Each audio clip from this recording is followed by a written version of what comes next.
when I came out to her, I'll say this because I don't know, she's no longer alive. I don't know how she'd feel, but anyway, I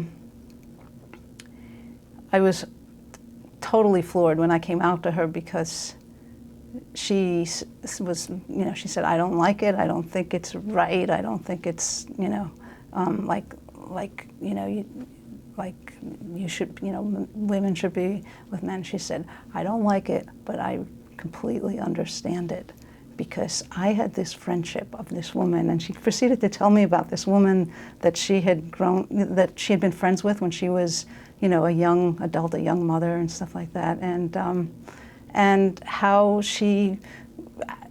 what she said was, you know, she said if she had so much as like winked at me, you know, made the signal to leave her, you know, this other woman was married and my grandmother was married, she said I would have gone with her in a minute. So anyway, so she's like this incredible person who, you know, just is, you know, doesn't think something's right, but can turn around and then tell me that she gets it.